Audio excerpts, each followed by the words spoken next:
अस्सलाम वालेकुम स्टूडेंट्स हम चैप्टर नंबर 12 ज्योमेट्रिकल ऑप्टिक्स का टॉपिक डिफेक्ट ऑफ विजन पढ़ रहे हैं। डिफेक्ट स्टूडेंट्स कहते हैं नुक्स को, और विजन कहते हैं कि जब हमारे नज़र में किसी किस्म का नुक्स हो।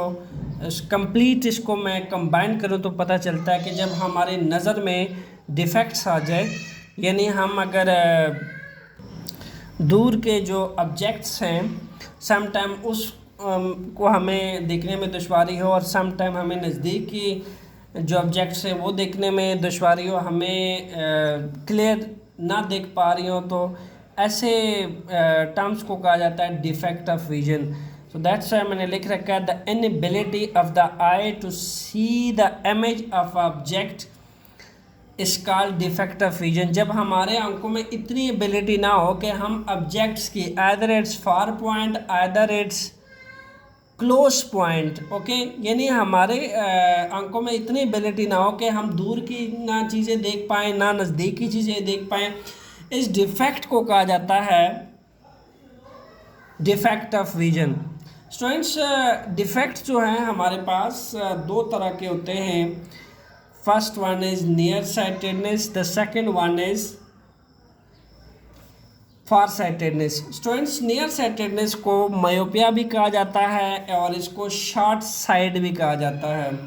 नियर साइटेडनेस में हम क्या होता है कि कुछ लोगों को मसला होता है कि वो दूर के ऑब्जेक्ट जो है वो नहीं देख सकते बगैर किसी स्पेक्टिकल्स को की मदद लिए। जब तक वो स्पेक्टिकल्स ना लगाएं उनको दूर के ऑब्जेक्ट नहीं नज़र आते, जबकि नज़दीक के ऑब्जेक्ट्स को वो क्लियरली देख पाते हैं। ऐसे डिफेक्ट्स को कहा जाता है नियर साइटेडनेस, और स्टूडेंट्स इसको मायोपिया भी कहा जाता है और इसको शॉर्ट साइड भी कहा जाता है।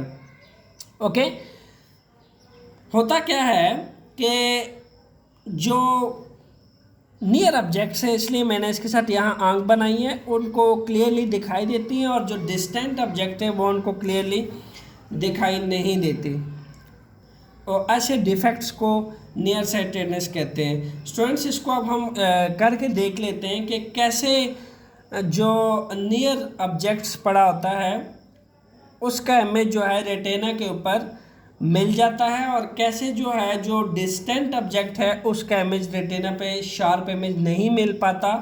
तो जिन लोगों को ये मसला होता है उनको नहीं नज़र आता रेटिना पे एक शार्प इमेज ना मिलने की वजह से। हम एक कन्वेक्स लेंस ले लेते हैं because eye lens is a convex lens. Okay,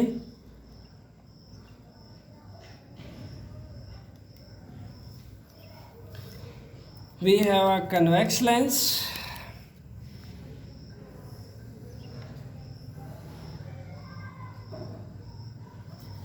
This is the optical center of this convex lens, and हम एक आई का रफ स्ट्रक्चर ले लेते हैं।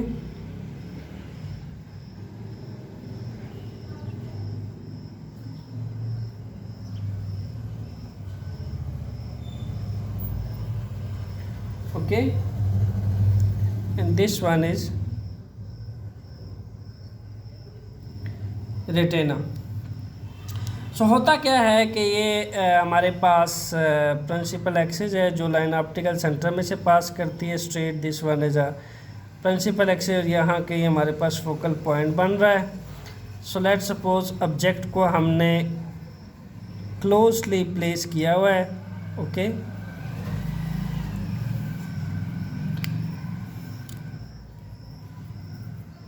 फर्स्ट पैरेलल रे आएगी, light ray, there is parallel to the principal axis, it will pass through this lens and after refraction it will pass through the focal point, and second ray will pass through the optical centre and we will get the sharp image in the retina. So retina के ऊपर हमें एक sharp image मिल जाएगा।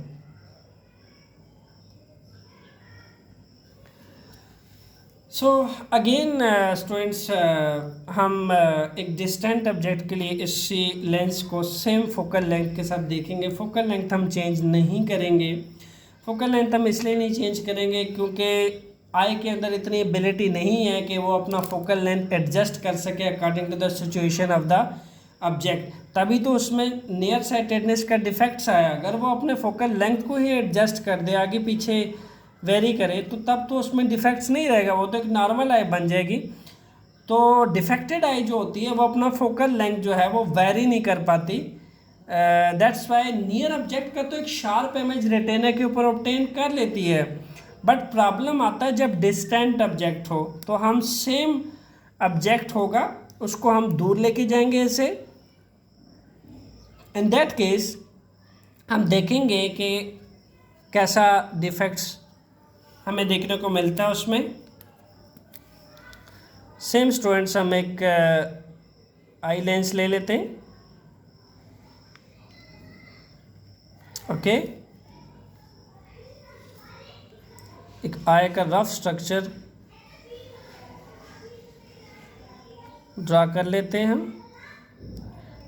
Cornea, okay, and this one is retina.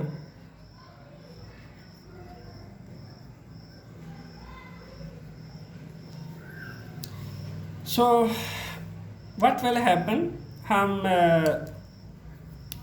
Principal axis ले लेते हैं जो कि ऑप्टिकल सेंटर को पास करेगी। ओके, सो अब की बार ऑब्जेक्ट को स्टूडेंट्स हम इस कन्वर्जिंग लेंस से दूर कंसिडर करेंगे और यहाँ लेंगे।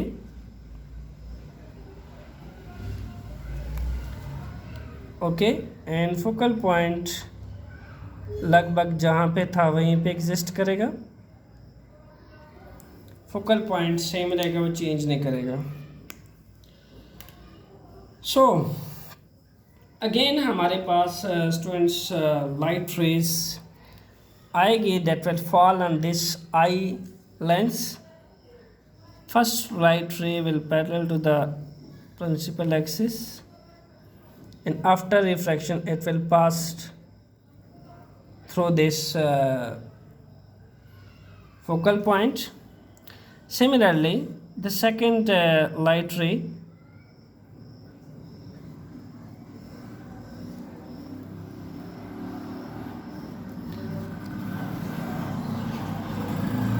will pass through this optical center and look at that, ये जब ऑप्टिकल सेंटर में से पास करेगी तो रेटिना के ऊपर हमें कोई ख़ास इमेज जो है, शार्प इमेज नहीं मिलेगा।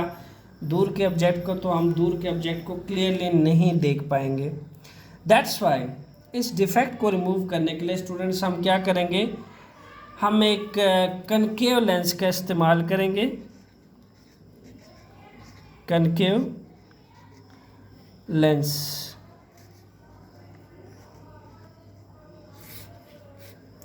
याद रहे आपको students, concave lens is a diverging lens.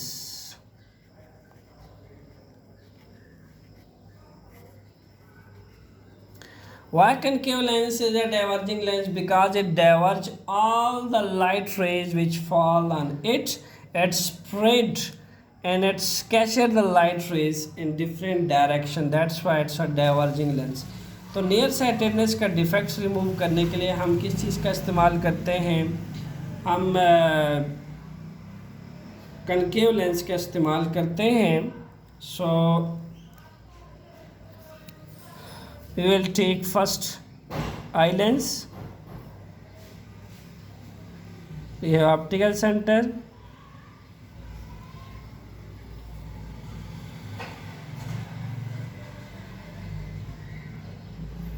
Okay, this one is retina. So होगा क्या students,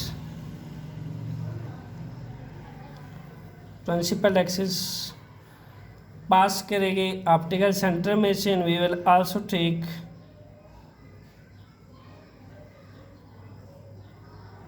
one concave lens to remove this defect. Okay, so first of all students क्या होगा कि हमारे पास अगेन हम स्टूडेंट सब्जेक्ट को दूर लेंगे। Okay, and first light ray आएगी and that will parallel to the principal axis.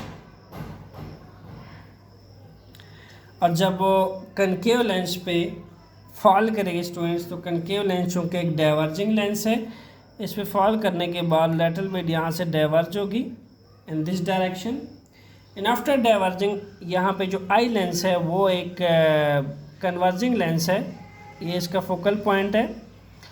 ये क्या करेगा, ये इसको कन्वर्ज कर देगा एंड देन फोकल पॉइंट में से फर्स्ट लाइट रे पास कर देगी स्टूडेंट्स।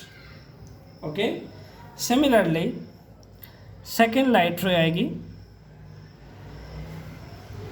इस ऑप्टिकल सेंटर में से पास करेगी, यहाँ से अगेन ऑप्टिकल सेंटर में से पास होते हुए यहाँ आएगी एंड देन चूँकि ये एक कन्वर्जिंग लेंस है तो ये तो डाइवर्ज नहीं करेगा, it will diverge this light रे और यहाँ पे आपको एक क्लियर इमेज जो है, एक शार्प इमेज जो है वो आपको रेटिना के ऊपर मिल जाएगा। तो स्टूडेंट्स, जिन लोगों को मायोपिया का प्रॉब्लम होता है, ऐसे प्रॉब्लम की करेक्शन के लिए हम जो ग्लास रिकमेंड करते हैं उनको हम डाइवर्जिंग लेंस जो है रिकमेंड करते हैं कि वो कनकेव लेंस का इस्तेमाल करें। कनकेव लेंस के इस्तेमाल से उनको दूर के जो ऑब्जेक्ट्स हैं वो उनको क्लियरली दिखाई देंगी। नज़दीक की नज़र तो उनकी ठीक होती है, नज़दीक की चीज़ों का शार्प इमेज उनके रेटिना पे मिल जाता है। प्रॉब्लम कहाँ आता है, दूर के ऑब्जेक्ट का, जिसको वो नहीं देख पाते। देखिए रेटिना के बिल्कुल एज पे ये इमेज ऑब्टेन हुआ है जो कि ना होने के बराबर है, क्लियर इमेज जो है वो नहीं दिखाई देगा ओके मायोपिया के पेशेंट को। तो ऐसे केस के अंदर हम क्या करते हैं, हम रेकमेंड करते हैं कि कनकेव लेंस का डाइवर्जिंग लेंस का इस्तेमाल किया जाए। डाइवर्जिंग लेंस जो है फर्स्ट ऑफ ऑल लाइट को शार्पली डाइवर्ज करता है। वो जब कन्वेक्स लेंस या कन्वर्जिंग आई लेंस पे वो लाइट रे फॉल करती है, वो उसको कन्वर्ज करके फोकल पॉइंट में से पास करता है। सेकेंड लाइट रे अगेन ऑप्टिकल सेंटर में से स्ट्रेट पास करती है, अनचेंज अनडिविएटेड। अगेन स्टूडेंट्स, ये कनकेव लेंस चूँकि आई लेंस एक कन्वर्जिंग लेंस होता है, वो अगेन इसको कन्वर्ज करता है और जाके कम्प्लीटली रेटिना पे लाइट रे मीट कर जाती है और इस तरीके से हम एक शार्प एंड क्लियर इमेज जो है वो रेटिना के ऊपर ऑब्टेन कर लेते हैं। सो ये थी प्रॉब्लम नियर साइटेडनेस मायोपिया के पीपल्स की, जिसको डाइवर्जिंग लेंस से करेक्ट किया जा सकता है। ओके, इसमें आप नज़दीक की चीज़ें देख सकते हैं और दूर की चीज़ें नहीं देख सकते। Students, stay tuned with conceptual physics lecture for the next one, that is far sightedness. Thanks.